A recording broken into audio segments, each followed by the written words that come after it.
Hello students, SN professional classes से मैं हेमंत गुप्ता आज आपके लिए लेके आया हूँ अंतर्राष्ट्रीय मार्केटिंग से संबंधित महत्वपूर्ण क्वेश्चन। इससे पहले भी हमने अंतर्राष्ट्रीय मार्केटिंग के इम्पोर्टेंट क्वेश्चन अपने चैनल पर अपलोड किए हैं। यदि आपने उन्हें नहीं देखा तो उन्हें ज़रूर चेक कर लें, उनकी प्लेलिस्ट बना दी गई है। और साथ ही साथ स्टूडेंट, यदि आप हमारे चैनल पर नए हैं और आपने चैनल को सब्सक्राइब नहीं किया तो चैनल को सब्सक्राइब जरूर कर लें ताकि इसी प्रकार के अपडेट आपको प्राप्त होते रहें। तो चलिए स्टार्ट करते हैं। अंतर्राष्ट्रीय विपणन योजना किसके लिए जरूरी है? हमारे को बताना है अंतर्राष्ट्रीय विपणन योजना किसके लिए जरूरी है। विपणन के प्रति संकेंद्रित दृष्टिकोण के लिए, वितरण रणनीति तय करने के लिए, विज्ञापन रणनीति तय करने के लिए या उत्पाद रणनीति तय करने के लिए। तो ध्यान रखेंगे, अंतर्राष्ट्रीय विपणन योजना विपणन के प्रति संकेंद्रित दृष्टिकोण के लिए जरूरी है। ऑप्शन नंबर ए इसका करेक्ट आंसर होगा। चलिए नेक्स्ट क्वेश्चन जानते हैं स्टूडेंट, बड़ा ही इंपॉर्टेंट क्वेश्चन है। ग्रीन मार्केटिंग का संबंध किससे है? कृषि विपणन से, पर्यावरण संरक्षण से, जैविक उत्पादन विपणन से या उपरोक्त सभी से? तो ध्यान रखेंगे ग्रीन मार्केटिंग का संबंध पर्यावरण संरक्षण से है। ऑप्शन नंबर बी इसका करेक्ट आंसर होगा। चलिए नेक्स्ट क्वेश्चन जानते हैं। नेक्स्ट क्वेश्चन है, वैश्वीकरण शब्द बाजार क्षेत्र के तीव्र गति से विस्तार को प्रकट करता है जो विश्वव्यापी पहुंच रखता है। यह कथन किसका है? एन वागुल का, श्रीकांत सोनम का, भीरा मैथ्यू का या स्टोनर का? तो स्टूडेंट इस क्वेश्चन का जो करेक्ट आंसर है वो है ऑप्शन नंबर ए, एन वागुल का कथन है ये। नेक्स्ट क्वेश्चन है, जब अंतर्राष्ट्रीय मुख्यालयों में योजनाएं भूमंडलीय स्तर पर निर्मित की जाती हैं वे इस नाम से जानी जाती हैं? कार्यपरक योजनाएं, नीतिगत योजनाएं, निगम योजना या उपयुक्त में से कोई नहीं? तो स्टूडेंट इस क्वेश्चन का करेक्ट आंसर है निगम योजना। ऑप्शन नंबर सी इसका करेक्ट आंसर होगा।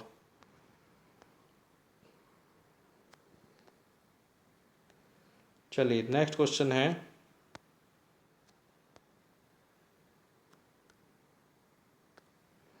विश्व व्यापार संगठन जिसका अंग है वह है, हमारे को बताना है विश्व व्यापार संगठन किसका अंग है? आईएमएफ का, यूएनओ का, नाफ्टा का या गैट का? तो स्टूडेंट ध्यान रखेंगे, गैट के स्थान पर विश्व व्यापार संगठन वर्ल्ड ट्रेड ऑर्गेनाइजेशन WTO की स्थापना की गई थी और ये स्थापना की गई थी 1 जनवरी 1995 को।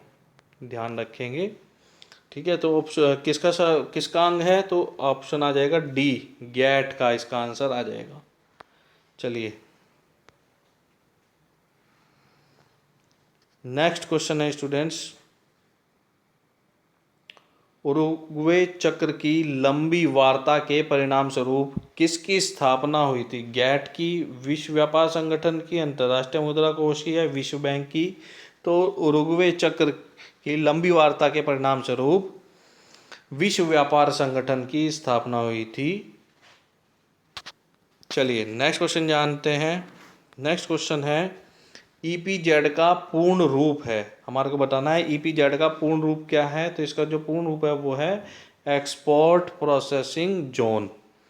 एक्सपोर्ट प्रोसेसिंग जोन इसका करेक्ट आंसर होगा। नेक्स्ट क्वेश्चन है, पूरा विश्व एक बाजार के रूप में दिखाई देता है वैश्विक विपणन में, निर्यात विपणन में, आयात विपणन में या उपरोक्त सभी में? तो स्टूडेंट्स ध्यान रखेंगे इस क्वेश्चन का जो करेक्ट आंसर है वो है वैश्विक विपणन में। अर्थात वैश्विक विपणन में पूरा विश्व एक बाजार के रूप में दिखाई देता है। स्टूडेंट्स वीडियो कैसा लग रहा है कमेंट बॉक्स में कमेंट करके जरूर बताएं और साथ ही साथ इस वीडियो को अपने अन्य मित्रों के साथ भी जरूर शेयर करें ताकि वो भी इसका बेनिफिट ले सकें। और यदि आपने चैनल को सब्सक्राइब नहीं किया तो चैनल को सब्सक्राइब करके ऑल नोटिफिकेशन को ऑन जरूर कर लें ताकि जब भी नया वीडियो अपलोड करें उसका नोटिफिकेशन आपको प्राप्त हो। चलिए नेक्स्ट क्वेश्चन है, अदृश्य निर्यात का अर्थ होता है प्रतिबंधित सामान का निर्यात, सेवाओं का निर्यात, अलिखित सामान का निर्यात या उपरोक्त में कोई नहीं? तो ध्यान रखेंगे इनविजिबल एक्सपोर्ट का अर्थ होता है सर्विस का निर्यात, एक्सपोर्ट ऑफ सर्विस, सेवाओं का निर्यात। नेक्स्ट क्वेश्चन है एफडीआई का पूर्ण रूप क्या। हमारे को एफडीआई की फुल फॉर्म बतानी है, तो एफडीआई की फुल फॉर्म होती है foreign direct investment. Option number C इसका करेक्ट आंसर हो जाएगा। बड़ा इंपॉर्टेंट क्वेश्चन है। ओपन जनरल लाइसेंस निम्न में से किससे संबंधित है। कई बार आपसे इसकी फुल फॉर्म भी पूछी जाती है। ओजीएल का फुल फॉर्म क्या है, तो ध्यान रखेंगे ओजीएल का फुल फॉर्म है ओपन जनरल लाइसेंस। आंसर है भारी वस्तुओं का निर्यात। ओपन जनरल लाइसेंस किससे संबंधित है, तो ध्यान रखेंगे स्टूडेंट्स, ओपन जनरल लाइसेंस भारी वस्तुओं के निर्यात से संबंधित है। चलिए नेक्स्ट क्वेश्चन जानते हैं। नेक्स्ट क्वेश्चन है हमारा, प्रवेशन मूल्य निर्धारण विधि अपनाई जाती है। प्रवेशन मूल्य निर्धारण विधि कब अपनाई जाती है, तो नए उत्पादों के लिए। तो स्टूडेंट्स ध्यान रखेंगे, नए उत्पादों को मार्केट में लॉन्च करने के लिए एंट्री मूल्य विधि, प्रवेशन मूल्य निर्धारण विधि अपनाई जाती है। चलिए नेक्स्ट क्वेश्चन जानते हैं। नेक्स्ट क्वेश्चन है हमारा, बड़ा इंपॉर्टेंट क्वेश्चन है, एसडीआर में कौन सी मुद्रा शामिल नहीं है। आपको बताना है कौन एसडीआर में कौन सी मुद्रा शामिल नहीं होगी। डॉलर, फ्रैंक, मार्क या रुपया। ये क्वेश्चन स्टूडेंट आपके लिए होमवर्क में, आपने इसे कमेंट बॉक्स में कमेंट करके बताना है इस क्वेश्चन का करेक्ट आंसर क्या होगा।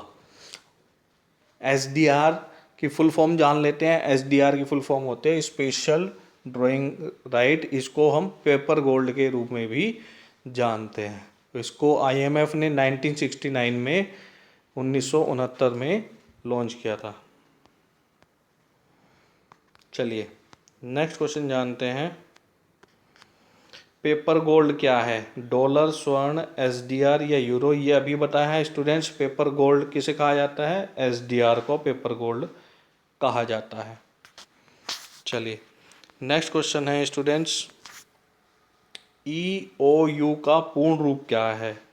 क्या ये एक्सपोर्ट ओरिएंटेड यूनिट है, क्या ये इंपोर्ट ओरिएंटेड यूनिट है, क्या ये एक्सपोर्ट ओरिएंटेड यूनिट है, क्या ये नन ऑफ द अबव है। सॉरी, क्या कह रहा था, expert oriented unit, import oriented unit, export oriented unit या none of the above.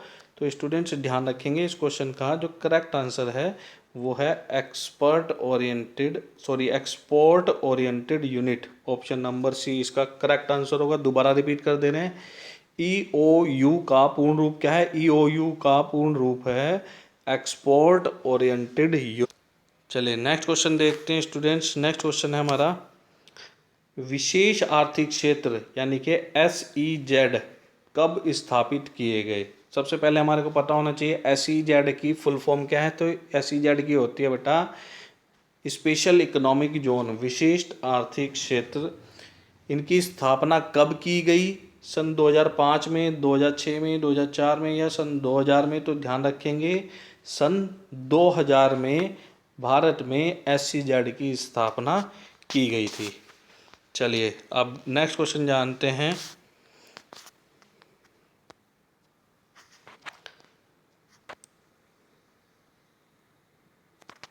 Next question है, विकास अर्थशास्त्र पर विश्व बैंक का वार्षिक सम्मेलन कहाँ पर संपन्न हुआ। तो इसका आंसर है बेंगलोर में। ये भी नहीं है, बेंगलोर में आएगा।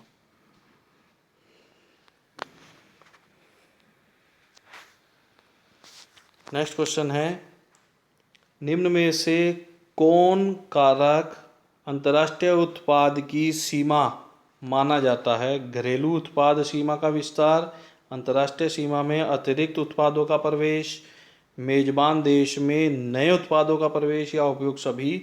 तो ध्यान रखेंगे उपरोक्त सभी, ये जो सभी पॉइंट है कौन कौन से, घरेलू उत्पाद सीमा का विस्तार, अंतर्राष्ट्रीय सीमा में अतिरिक्त उत्पादों का प्रवेश और मेजबान देश में नए उत्पादों का प्रवेश अंतर्राष्ट्रीय उत्पाद की सीमा माने जाते हैं।